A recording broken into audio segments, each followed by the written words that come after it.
All right, we're going to bring you along with this one.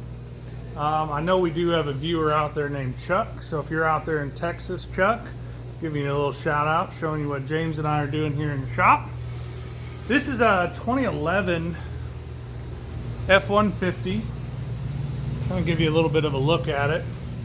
It's always nice to have a place to store some of the parts as you take them apart. But this is actually the best way to do the repair we're doing.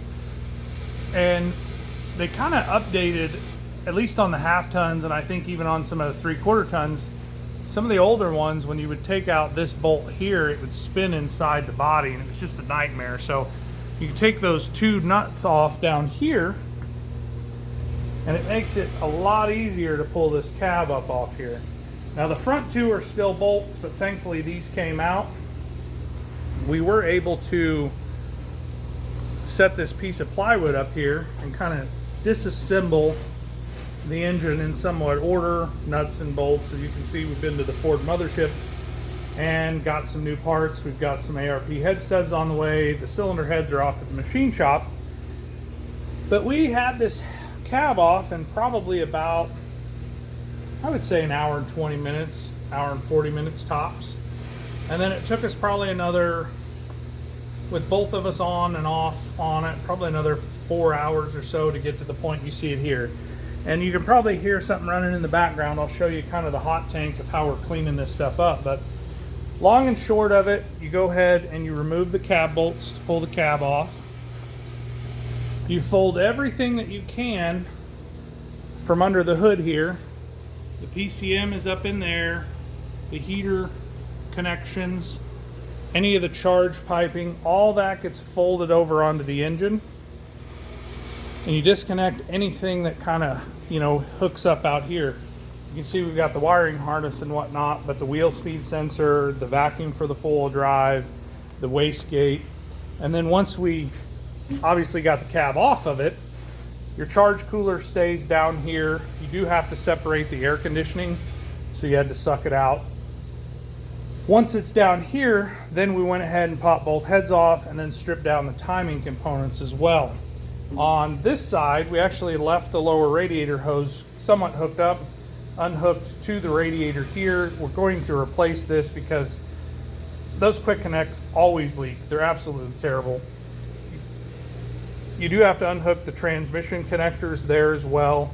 And then we've just laid that thermostat housing out. We are going to put new O-rings on there, but we just peeled everything away so we get the cab up and off of it.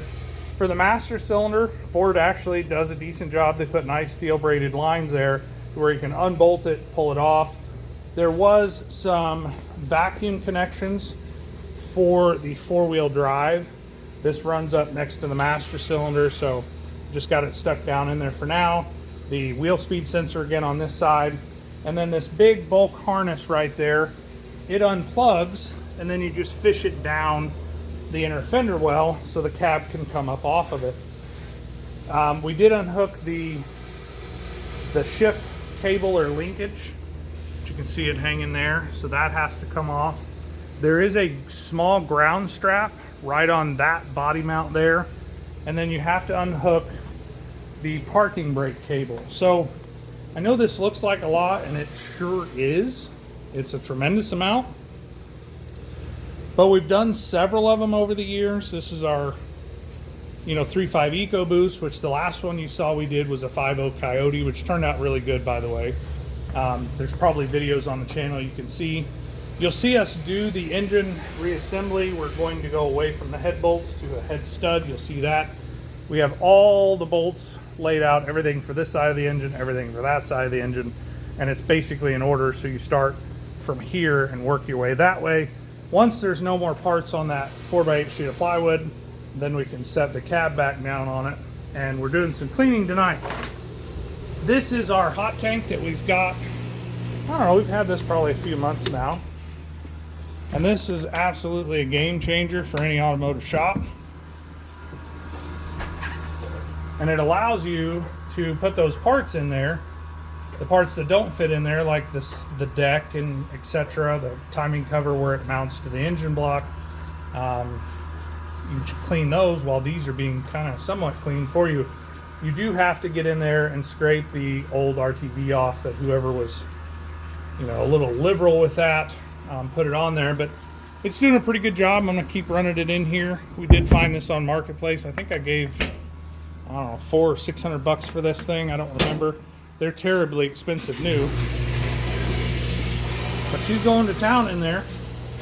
So if you're pulling a cab on a 3.5 EcoBoost or a 3.5 Coyote, this, like I said, is 2011 cab bolts. You do have bolts in the front that sometimes can be a challenge. It'll spin the cage nut inside there.